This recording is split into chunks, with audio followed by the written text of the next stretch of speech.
Okay, I'm just checking my watch to make sure it works.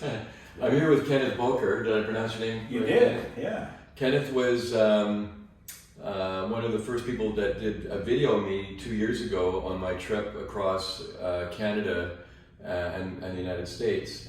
And it's kind of funny that he was videoing me, and now I'm doing a video with Ken. And I'm glad to see you and honored to be part of your show as well. And welcome again to Ontario as you're going across. Yeah, no, it's been great. I've been having this trip is quite a bit different this time. Whereas 2 years ago, it was more about making it. Yeah. You know, where the infrastructure for charging was really few and far between, and which was fine because my goal was just to make it. Yeah. And the interesting thing when you're talking to a lot of people, when people were seeing me charge, they would say, "Oh, that's an EV. Wow, that's pretty cool." Mm-hmm. But in their minds, they were never thinking that would be something for them. Right. There's a huge shift. Absolutely. I mean, we've made so much progress. The industry as a whole in 2 years, 2 short years. You're right. You know, before it was, can I make it?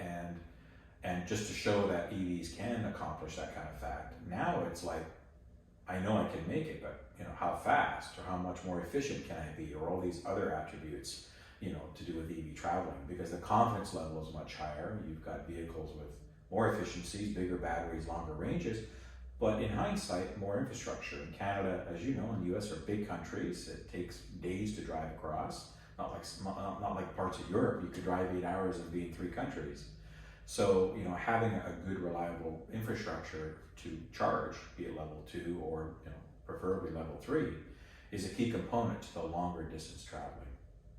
Yeah, and I'm doing quite a few interviews with people, usually at charging sites, and I'm asking them the question, why did you buy an EV in the first place? Mm-hmm. And the answers are all different. Yeah. But one of the ones that really stand out and have been very powerful are in regards to the environment. Yeah. And how they don't want to pollute the atmosphere any more than it already has. Mm-hmm. I mean, we're seeing, even in 2 years, you know, you look at California, all the fires that are there, in British Columbia, and you still see some smoke coming into Ontario. Yes. And even when I was trying to find a hotel room in Thunder Bay, all the hotels were sold out, and I said, "Oh, it must be all the tourists." The gentleman says, "No, it's all the evacuees from people needing accommodation from all the fires where they've been told to evacuate their homes." Exactly. Yeah. So climate change is real. There's no, whether we can argue and debate how much is man influence, how much is natural occurrence, it's a cycle, whatever. But the point is that it's real, and that we have the power to affect some change in that in a positive manner. And the reason that power is to reduce our greenhouse gas emissions. And the transportation sector is only one part of the overall emissions scope. And if you haven't read Bill Gates' book on climate change, it's an excellent book. He really kind of dumbs it down, which is what I like. I'm kind of like those books for dummies guys. I need to have it simplified. But there's so much things that we have to change. But what we can control is things like what we drive. And as you said, lowering what comes out of a tailpipe. If it's, you know, hopefully zero emissions, that's even better. And we have that now within our grasp. You know, 2 years ago, a little bit harder to find something for everyone, something that was cost efficient, that would work. But in 2 short years, you know, there's a dozen more models of EVs and trim levels, and within the next 3 to 5 years, this proliferation of EVs, these floodgates are going to open. You know, we'll get pickup trucks, we'll get bigger SUVs, we'll get smaller cars, you know, mid-sized sedans. We'll get all different, much more different models and trims to be able to choose from that'll have good range, good charging attributes, and of course, you know, the total cost of ownership and all that story. They may cost a little more, but when you factor in the lifespan of the vehicle, it will save you a lot of money. That's right. I mean, there's so much more benefits that people don't realize when they're thinking, "Oh, well, I'd like to buy one, but it's too expensive." But when you do factor in the fact of the low cost of fuel, I mean, literally half the cost, and in some cases there's a lot of promotions going on where it's free. Yeah.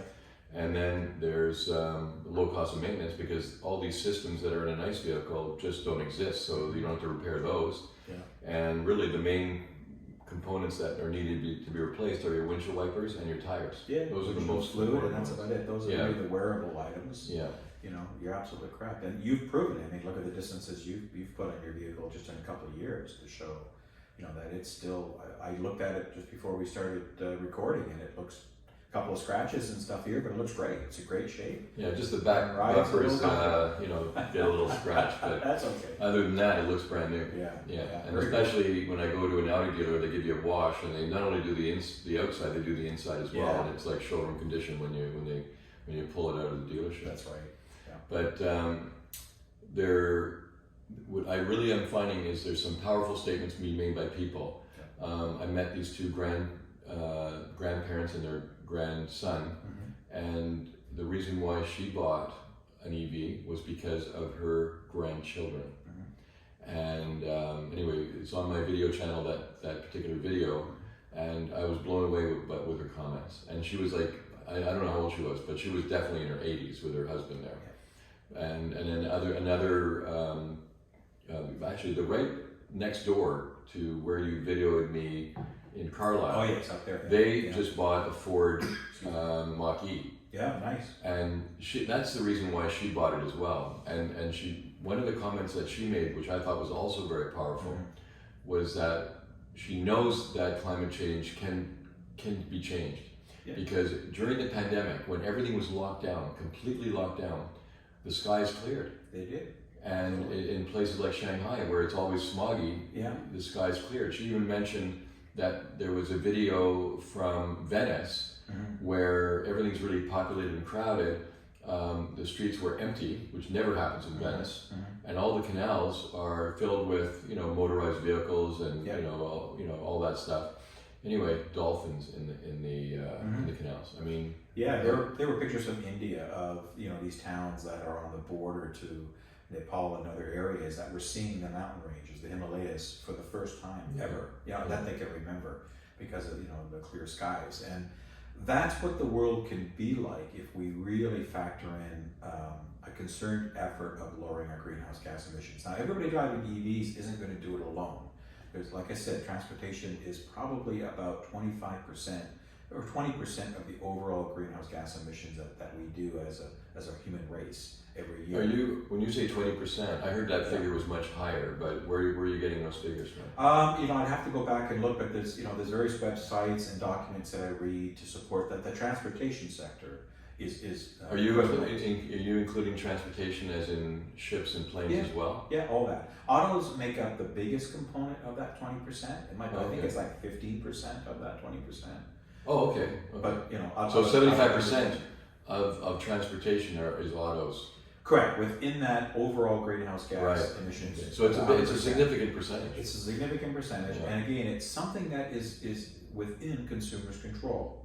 So just like we can recycle, just like we can, there's the vegan argument. If you want to go that direction, people are cutting out meat for health reasons and potentially greenhouse gas lowering emissions. There's things that we can control as a consumer, and one of them is what we drive. Other things like how cement is, cement is one of the biggest contributors, single industry contributors, the making of cement. You and I can't control how that's made, right? But those businesses can. You and I can't control oil refineries and other manufacturing components. But what we can do is choose what we buy, and one of those choices that has a pretty sizable impact on greenhouse gas emissions is what we drive from a transportation. So as a consumer, you and I have that choice to be able to determine if we want a zero emission vehicle. And we're fortunate here in Canada where we do have pretty clean energy. I mean, you can debate nuclear, but it's still a clean energy. We're not like some countries that are still reliant on coal firing and other fuel burning elements. But even when you look at the carbon emissions through the life cycle of buying an EV, let's say an all-electric in Poland, let's say, that's still relying very heavily on coal, the life cycle carbon emissions is still lower than if you were to buy a combustion engine. No, there's no question. Right? Yeah. So these are things that we can control. And then, never mind the fun factor. They're fun to drive. They're quiet. They're low maintenance. My wife she's not a car person at all, but she loves our first EV was the Leaf that I had when I interviewed you before I got my Model 3. Absolutely loved it. Just, what? You know, we never bought a new car. Like, you know, we always bought used cars and, you know, just kept them for 8 years and flipped them. And this was a big purchase for us. And she just absolutely loved that we did that purchase, and still feels that way with the Model 3 because of the quietness, the emissions factor, and then the safety factor. You know, EVs are traditionally very safe vehicles, just the nature of the vehicle itself, how they're built with the batteries in the floor, adding that structural rigidity, even though, yes, they give you the weight, but there's a benefit to that weight in structural integrity when it's all put Yeah, together. well, you don't have a big engine that's Correct. in front of the passenger compartment that when you have a really serious accident, that engine moves into the passenger compartment, and that's where people can get seriously They're injured. supposed to brake and dive down, but sometimes that doesn't happen. No. You know, the mounts are supposed to angle the engines down in a frontal impact. But it's a great point, Harvey. They have much larger front and rear crumple zones. Right. And again, that side structural integrity. So when you watch, you know, IIHS crash tests or NCAP crash tests, you'll see this how beneficial that structural integrity is, like from the sidewall impacts and the offsets, right? These things really hold well together for the most part. There are some, of course, depending on how they're built, but. Anyway, the big shift that I find is that whereas before people were not thinking, they weren't even thinking about getting an EV for themselves, especially when I was in northern BC. Yeah, interesting. Or going across the prairies and talking to dealerships, like in the Audi dealerships that I was visiting, they seemed, you know, they were excited about the EVs, but they weren't really serious about them. Yeah. But now that conversation has changed as well. Absolutely. Whereas now people are actually saying to me that we're thinking about getting our next vehicle to be an EV. Mm-hmm. And the dealerships are very excited as well, because with all the statements that the legacy automakers are making, where they're saying that they're going to be, all the new models that are going to be coming out from them are all going to be EVs, and eventually they're going to be cutting the production by whatever year that they've stated. And in some cases it's 2025, some it's 2030, some is 2035, and even 2040. And every automaker is on that list. And they know and that's where the future's going. So because there's so much media out there talking about EVs now, people are starting to get it. And they're realizing that if they buy a nice vehicle now, and they keep it for 5 or 10 years, well, that vehicle may be difficult to sell, or because there'll be a flood of people moving towards EVs. But most of the time, I think people are saying they're going to keep their gas car or diesel car until it runs its course, and then they'll buy an EV. And they also feel that the price will probably come down and the battery ranges will go up, and it's just like any new technology. They know that it's going to accelerate to become more efficient, as you mentioned, more choice of models to suit their particular needs. And I know at Audi, they're very excited about the new Q4 e-tron, because that's going to be the first vehicle that they have that will be similar to their most popular model, which is the Q5, which is a nice compact SUV. And not only will the Q4 e-tron be available, I'm kind of giving an Audi commercial here now. Okay. It's near and dear to you, so go for it. Yeah. But it's coming out in an SUV version as well as a Sportback. Yes. So the Sportback looks really good. Yeah. I mean, it's very sexy looking, and it'll appeal to a lot of people. But yet the SUVs are very popular as well. So they're getting the same vehicle in both versions. And in Canada, that vehicle will be all-wheel drive, whereas in Europe, that vehicle, and in the States, you can buy it in a rear as well. But I'm really happy that they're going to keep it as an all-wheel drive quattro, because that's what Audi's really known for, and I think that gives Audi a really strong, that's what their reputation is built on, the quattro system. And Canada, we need it. We get a lot of snow here. We do. And it makes sense that probably sells more for them, those type of configurations. But you made a good point. In that 2 years, if we reflect, since the last time I saw you and you started your ventures, the major auto manufacturers have all come out now and said, look, we're all in. And it's one thing to come out and say it, but when they're throwing billions and billions of dollars behind it, Stellantis, which is Chrysler and Fiat and all those, 12 or 15 brands under one now. I just did a show about their plans about a month or so ago. I just talked about the Toyota's VW's 2030 strategy. And again, everything involves spending money to retool, build plants, accelerate their platform designs, bring out new designs to support, the next wave of EVs. And now they're all talking about, well, these are the gross margins we're going to make. Before, you never heard that from the OEMs, from the GMs, the Fords.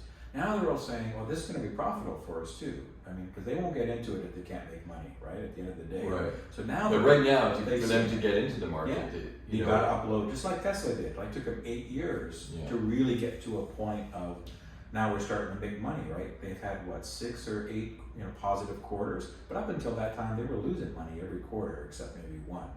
It took them a long time to get, so people forget that. Look at Tesla, they're the leader. Well, yeah, but all they do is all electric. That's all they've done as a company. Where you've got 100-plus-year-old GM, Ford, Chrysler type companies that have been doing internal combustions forever, and now they have to do this shift, and it doesn't happen overnight. It takes investments to retool, retrain, all that kind of stuff. The supply chain, as you know. More niche companies and guys that are a bit more nimble, like Audi and Porsche, that can turn a little bit more. But some of these big steamliners out there, the GMs and the Fords, the Chrysler, it takes them a while, but they're all in now. And the more I see and the more I hear from them, I'm just really positive and stoked because exactly as you said, Harvey, it'll bring more choice to consumers. It now legitimizes the marketplace, because if I'm a loyal Ford buyer or a GM buyer, and now these guys are saying they're going to be bringing out pickup trucks and all these other things that I'm interested in, it just makes the market, okay, now it's real. Yeah. Right. The other thing that I wanted to mention was the pricing is, people don't necessarily factor in the extra benefits that when you look at the overall cost of ownership. Right. But a lot of people don't think about that, especially people that are not familiar with EVs. But I know with Audi, with the Q4 e-tron, it's only going to be a couple $1,000s more, than their regular Q5. Nice. So that will be very easy for them to see. Yep. That it's going to be pretty much the same price. And when that happens, like when it's really evident, especially when you get into the mass market, the lower price point vehicles like a Corolla or Focus or Civics. That's when the switch will already been done. Absolutely. And then it's going to be a no-brainer, and the volume of sales, which is right now in Canada, I think new car sales in Canada are only 3% of new car sales, which is really, in my point, I was quite surprised to hear that. In BC, it's 10%. Yeah. I think we might have hit just over 4 now. I might have read a report recently that we're close to 4, but you're right. Out of 2 million units in Canada is a good year for us for new car sales. Yeah. And they classify it as LDV, light duty vehicles, so cars, pickup trucks, SUVs. And about 2 million is a really good year. When you're seeing, 4%, 3% of that, it's not a big amount, but it is gathering steam. It is gathering momentum. Again, all the big manufacturers are now getting in it. Toyota, Honda are still kind of slow into the all-electric realm. They're still riding plug-ins and fuel cells potentially, which do have some spaces, but I think all-electric is kind of the way to go, at least for this decade, if not beyond. I get a little frustrated when people tell me, "Oh yeah, I'm gonna get a new car. It's gonna be a hybrid. I want to get a hybrid," and I just shake my head because a hybrid is not really going to solve the problem. It's not. People think I'm going to get better gas mileage, which they do, but it has it has even more parts to have to repair than a 100% electric vehicle, and people want that transition.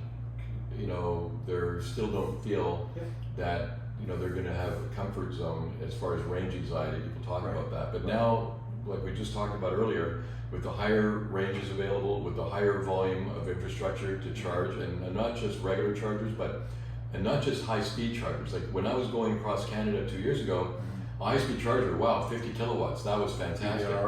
But now I don't even want to see those. That's I'm looking for the 100, 150, 350 kilowatt chargers, because my car can take 150 kilowatts. Yeah. And I'm finding now when I'm at a place where I'm charging and I need to get a sandwich and a coffee and go to the bathroom, my car is ready to go before I am. Exactly. So I'm trying to do my trip to show people that not only can I get across, but I can get across, across the whole country with zero inconvenience. Yeah, or very minor inconvenience. Yeah, depending on the EV, right? Right. Tesla has a great supercharger network, and they're right across Canada. But as we talked about, there are others that are out there, high-speed networks. And you're right. I mean, hybrids they were a stopgap 20 years ago in the 80s, maybe the 90s when there wasn't anything. But now the technology has progressed. I'm a big promoter of anything with a plug. And I do believe that there are still use cases for good plug-in hybrids. So something like the Volt, and unfortunately Chevy got rid of it, but something that you could get upwards of 80 kilometers of all-electric range on, but still having the engine as another 300-400 kilometers as a backup to get you, so you wouldn't worry about range anxiety. We're not seeing a lot of those kind of plug-in hybrids. Most of them are very small batteries that will get you 20 miles, 32 kilometers or something like that on a good day. And that typically isn't enough to get you back and forth. I only live 25 kilometers from here, but it's 50 kilometers back and forth for me. I couldn't go all electric on one of those compliance type plug-in hybrids. So if manufacturers are going to continue with plug-in hybrids, they need to put big enough batteries to make them useful. Yeah, that's a good point. To cut down on the emissions, because otherwise you're still using the engine a lot. Right? But and I think it's mostly people are thinking about hybrids because they don't know how to feel comfortable using a full EV. Correct. And I think there needs to be more education to let people know that, like anything that's new technology, like using a new smartphone, it takes some time to get comfortable with it, and so it becomes second nature. Absolutely. And it really doesn't take long to get used to driving an EV. It is a new way of thinking. It is a new way of how to power your car. But once you figure out how to do it, it's second nature. And when you talk to people on the street who have an EV, and you tell me the answer to this question, and you say, would you buy another EV again, or would you go back to a gas car? And what's the answer to that? For me, I would never go back to a gas car. Well, the same with me, but I'm talking about other people that you've talked to. Yeah, once you get the EV bug, it's hard to go back, because again, you've learned how to deal with it. You've learned the characteristics, the fundamentals. But again, for most EVs, for most daily use cases, I don't even think that it's an EV, other than I know I get the instant torque. Even with the Nissan Leaf that had, on a good day in the summer, 250, 260 kilometers. Doesn't sound like a lot, but I'm only using 50, 60, 70 a day. I'm nowhere pushing the limit of that for my daily. Now, if I'm going to take a long trip, yes, there's extra planning, but bigger, more or faster charging vehicles like your Audi, larger battery packs as well, helps reduce the time spent charging to make it less impactful on you. You get more time to enjoy what you're doing. But I never had any issues with the Leaf. I could get around pretty well everywhere. The winter, I had to think a little bit different, because you can lose maybe up to 50% of your range in the winter. Especially here, it gets minus 20, minus 30s. It's not uncommon even for Model 3s to get 50%. Yeah, for my car, it's not that bad for the winter. Yeah. I actually did a trip in January of 2020 where I left Vancouver, it was like -5, but when I got to the mountains, like going towards Kamloops, I got temperatures at the top of the mountain passes was -27. There you go. Yeah. And I was plugging through like 5-10 centimeters of fresh snow. I felt like I was doing fresh tracks. It was really cool. And normally my car for me would get around 350. And my effective range was 250. Yeah, nice. Okay. And then once I got to Kamloops, and I wasn't going up and down passes, and I was just going through snowy roads, and my range was 300. Yeah.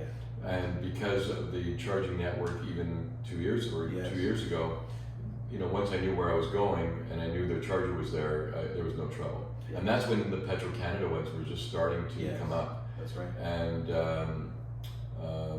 And when you can get a charge within half an hour, that was amazing. But when it's colder, the charger doesn't transfer the energy as quickly. Correct. So instead of being going at 150 kilowatts, it was doing like 85, Yeah. which is still better than 50. Yeah. But remember, even on gas cars, winter you lose your fuel efficiency as well. So you're going to use more gas to warm up the engine and then drive. In the winter, it's not as impactful. We take it for granted. We're used to it. Oh, I don't get 600 kilometers on my little Nissan Versa Note. I get 520. So Yeah. it Plus doesn't you're really running. register, right? If you're driving safely, you're driving on good winter tires. Yeah. And winter tires are not as fuel efficient Correct. as a summer tire, and or even an all-season tire. Like my car is running on pure summer tires, Right. and my efficiency on those tires are definitely 10% better. Absolutely. Well, actually, 10% better than an all-season tire, and even 15 or 20% better than my winter tires, because they're pretty aggressive treads on the winter tire. I love what you're doing. I mean, I guess to kind of recap what we're talking about, what I do on my show, EV Revolution show on YouTube, is really about education and awareness. And you're proving that, an all-electric vehicle is just as capable as an internal combustion vehicle for doing even the extraordinary trips. Like nobody's driving across Canada every year or a couple times a year or whatever. That's an extraordinary trip. Even I like to drive, and I'm going to be going to New Brunswick in a couple of weeks to see family if the bubble doesn't come back. And I have no issues about taking my Model 3 there, because A, I know there's enough charging, and B, I've got enough range, and it's going to take me a little longer, but I want to. It's not going I to want it to. It's not going to take. It's not going to be that long. I'm going to stop anyway because I want Right. to. There's things we want to do on the way. But the point is, it's not an inconvenience. I'm really looking forward to the trip, right? It's just nice and easy. And you're absolutely right. The Model 3, we've taken it to a couple small, Southern Ontario trips, cottage country.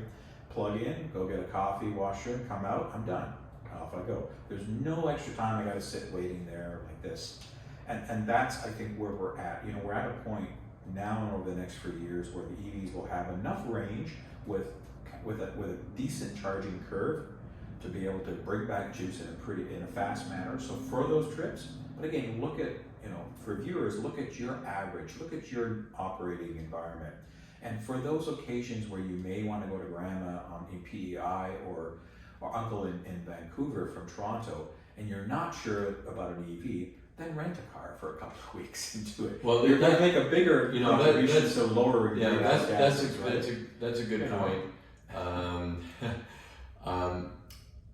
The fun factor of driving an EV is worth the minor inconvenience when it does happen. Absolutely correct. So yes, driving the EV is so much fun. Yeah. It is so powerful. It's quiet. It handles great. It's just a great feeling. And people spend a lot of money on performance cars. They do. A lot I used of to money. be there. So years ago. But what's really interesting is I know that I know that Tesla's coming out with their Plaid. Yep.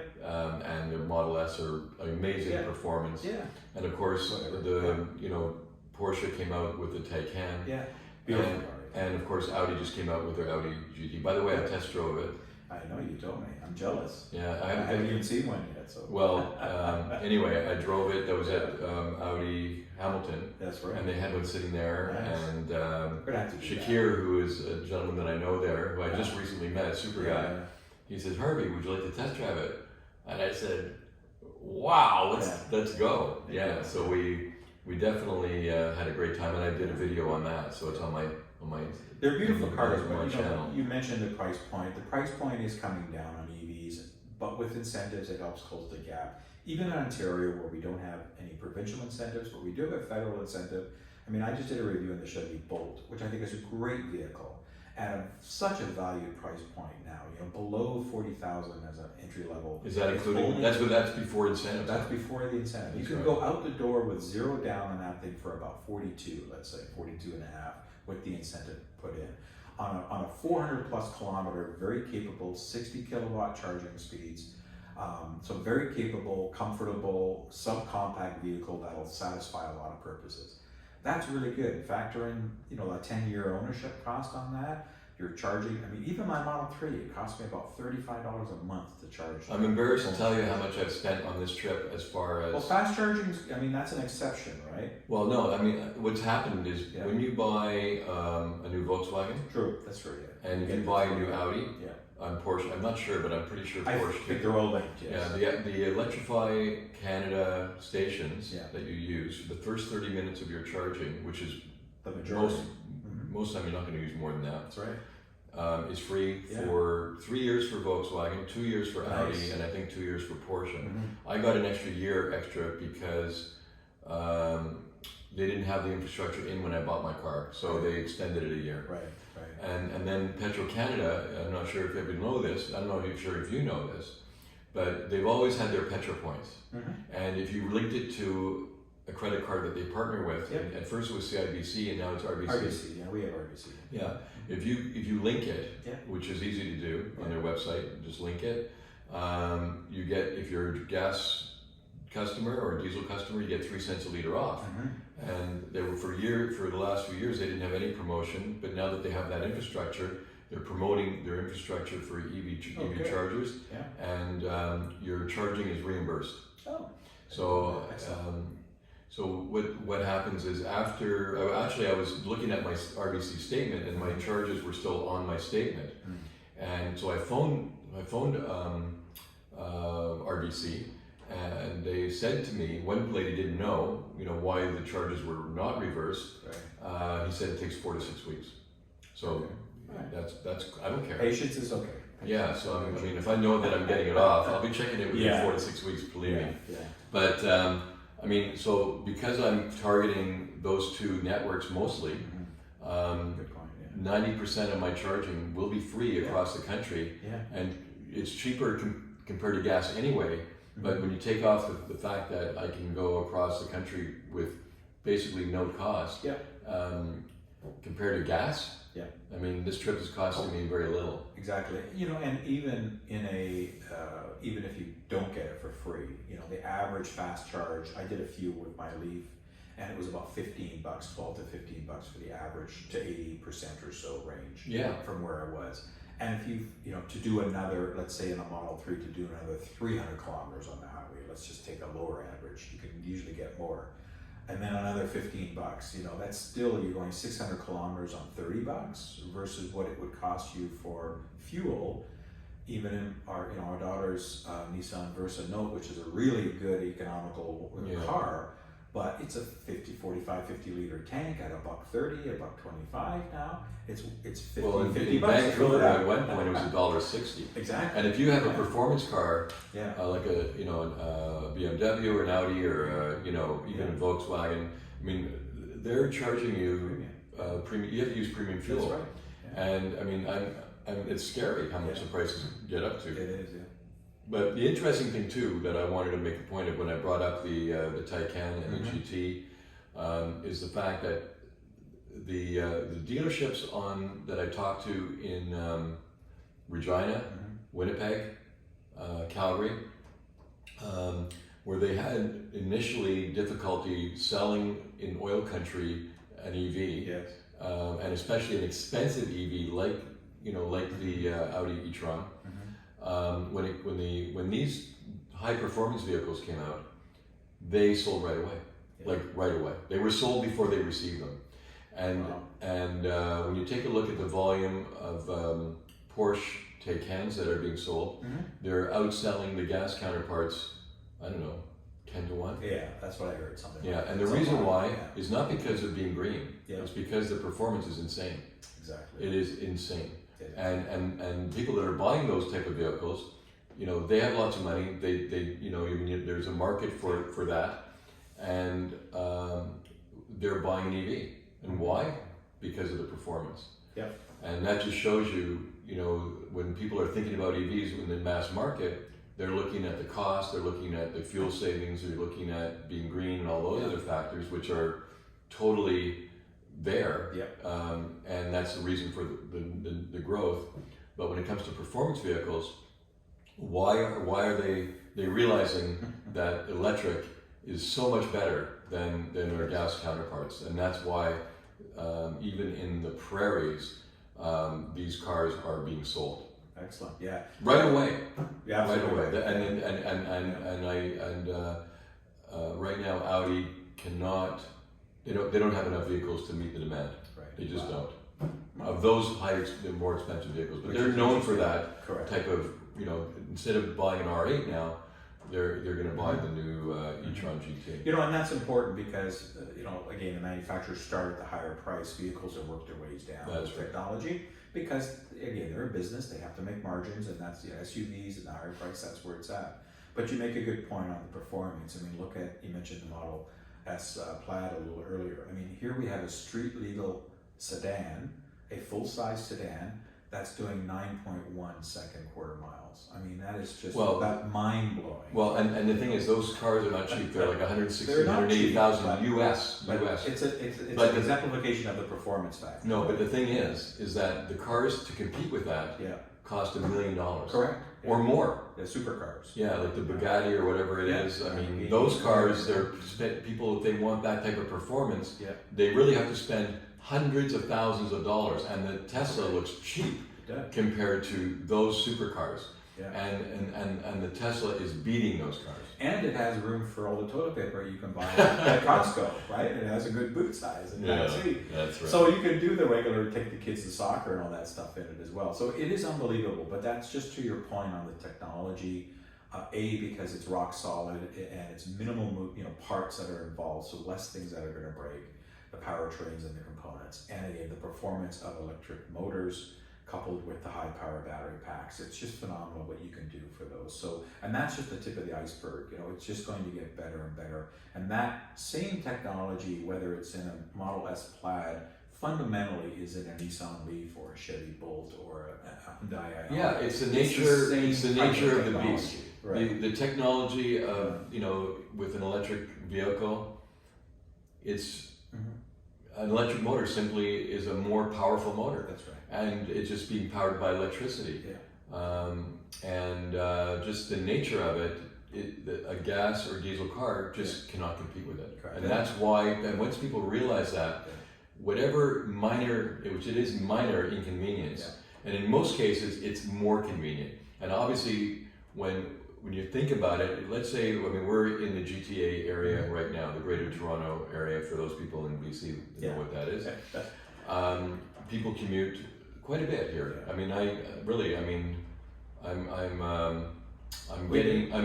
don't think I'll ever get used to the traffic here. Correct. Right?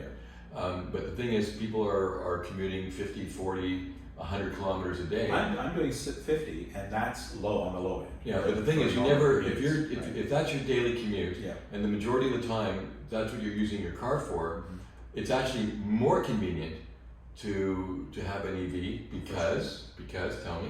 Because it's much cheaper. No, that's not the answer you're looking for. That's not the answer you're looking for. If you live in a home. Yes, for home charging. Yeah, for home charging, it's so convenient. You just plug your car in overnight. It's fully charged in the morning, and in fact, I don't even plug it in every night. No, you don't even need to. Once every couple of days, depending on what my trip is going to be. That's right. So you're absolutely right, and even with my show, a lot of people talk about condos and that there's attributes there, which we won't get into because that's another hour conversation. But the point is, there are hundreds of millions of people around the world that have some sort of home that they can either install a level 2 charger or at least have an external 110 or 120 volt or equivalent plug.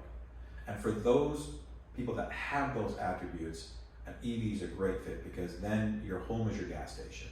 You're right. I can't put gas fuel in our Nissan while it's sitting at home, but I can fully fuel my Model 3 from my garage or an outside source if I had it. So right away, there's a huge shift that we can do in the environment, in the movement, just by marketing to people that have that capabilities. Now, yes, we'd love to see it in condos and stuff, but that's a whole nother ball of wax. And slowly things are happening. There are technologies to help with the cost, to help ease that. There's old infrastructure. There's a lot of things that have to be taken for granted and looked at. But just the homes themselves. Nowhere else can you say the home is my gas station. My garage is my gas Because station. 95% of the time, that's where you're charging. You got it right. And the other times when you're going on a long trip, it's very easy to plan. And Absolutely. I just want to make one more point, and then we'll Yeah. wrap it up, Sure. because I really appreciate your time. Oh, no problem. We could talk forever. Well, no, that's it. We could be There's so spending much to all talk day about. to talk about. Yeah. But I do want to mention that when you are going on a long trip, and you know, when I went 2 years ago, I really had to know before I even left Vancouver, and I'm gone for 2 months, you know, where I needed to charge, like beforehand. Now, I don't need to plan as much, Right. because I know that wherever I'm going, there's going to be charging infrastructure somewhere, you know, and I can find a charger. Yeah. And when the perfect comment that I can mention about that is when I did go to Swift Current and the Petro-Canada station was under repair and couldn't use their charger, I would have been hooped 2 years ago, because that would have been probably the only charger within, let's say, 40 or 50 kilometers. And if if my battery was lower than that, I'd be stuck. Yeah. But I looked at my plug share, and 2 kilometers away was another high-speed charger. And this is a company that you, like I said, you probably haven't heard about. It's called Connect. Okay, and those chargers were 100 kilowatt, Nice. not 150, but still double the size of the fastest charger in Canada 2 years ago. And they're putting in those chargers, this kind of company Connect, at all the co-op gas stations and other types of locations that are related to co-op. Just the same way that Petro-Canada has their chargers. Yeah. You know, other corporate companies are also realizing that they have to supplement their gas pumps with electric vehicle chargers. Can't beat them, join them. And the other point I wanted to make, and this will be the last one, I promise, No problem. is that when I would go, back and forth from Whistler, there's a new Electrify Canada station there. And when I first went there was 4 stations, and I usually was the only car there. Right. Within 2 weeks of using it, there was like 2 cars. And then a week later there was 3 and 4 cars, so full, all full. And there was actually, when I was pulling out, there was another car that was an EV that took my spot. So, we're talking about the future. And, it was one thing to have, let's say, a BC Hydro charger, and you'd have one between Prince George. They have one now between Prince George and Jasper, which didn't exist 2 years ago.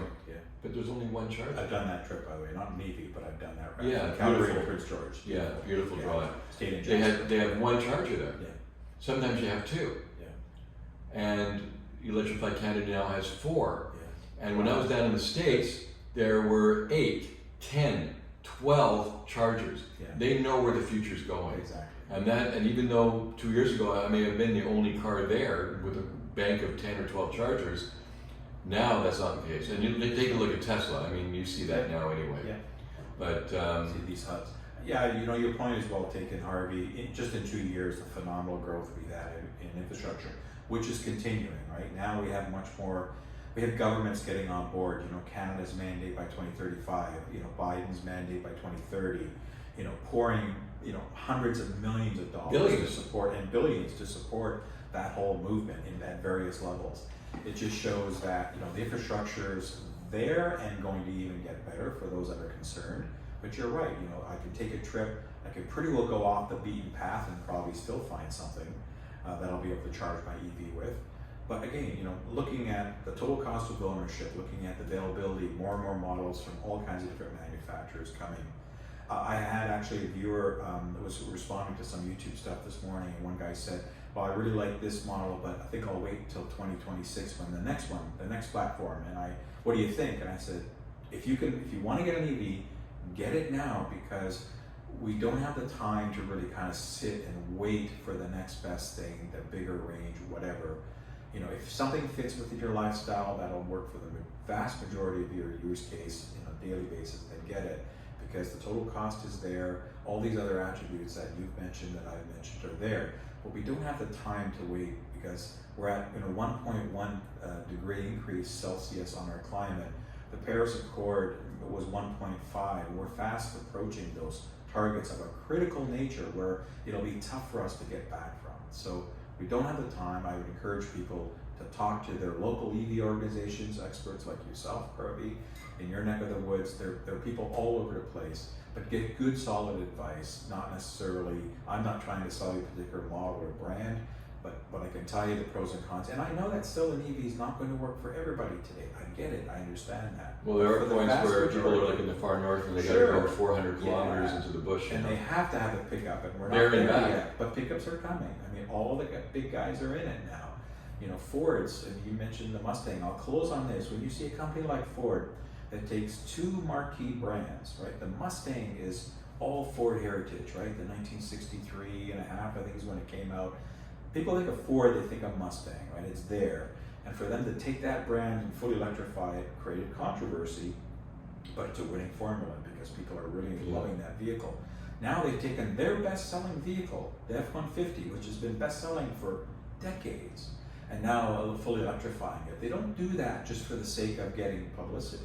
They do that for the business reason that they know the future is in electrification, and they're taking their best, best models, their marquee brands, and showing people, look, we're serious, we're electrifying. So these things are happening, folks.